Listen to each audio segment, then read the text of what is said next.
Friends, তো আজকে আমি তোমাদের সাথে শেয়ার করব কাতল মাছের রেসিপি।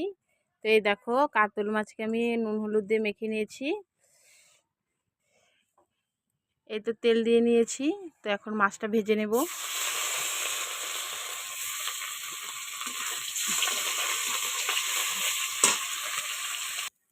তো এই দেখো, আমার মাছ ভাজা হয়ে গিয়েছে।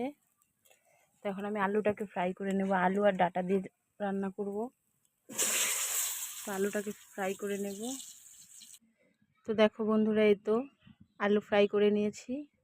তো এখন এই তেলেই দিয়ে দেবো জিরে, গোটা জিরে, সাথে আদা আর লঙ্কা পেস্ট করে নিয়ে আসছিলাম, তো এটাও দিয়ে দিব।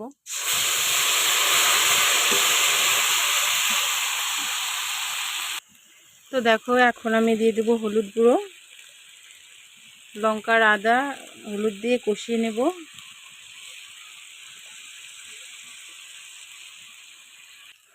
তো দেখো, আদা লঙ্কাটা কষিয়ে এখন একটু সামান্য জল দিয়ে দেবো। জল দিয়ে আরেকটু কষিয়ে নেব।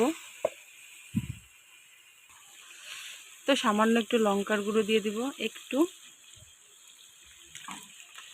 আরেকটু কষিয়ে তারপরে সবজিগুলো দিয়ে দেবো, যেমন আর বেগুন, ডাঁটা, আলু দিয়ে পাতলা করে ঝোল করব।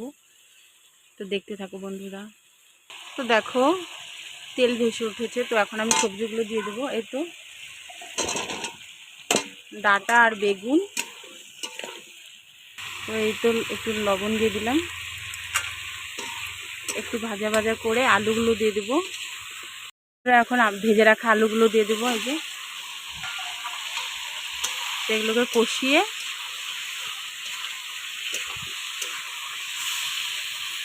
তো দেখো, এটা আমার কষানো হয়ে গিয়েছে তরকারি। তো এখন ঝোল দিয়ে দিব।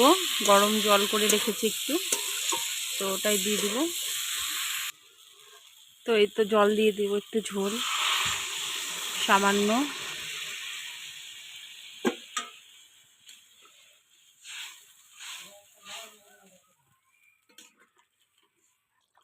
তো দেখো, যে ঝোল ফুটে গিয়েছে। তখন মাছ দিয়ে দেবো।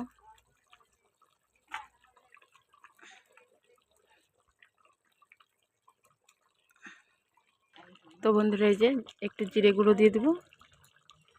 তো এটাই আমার আজকের রেসিপি। ভালো লাগলে লাইক, কমেন্ট, শেয়ার।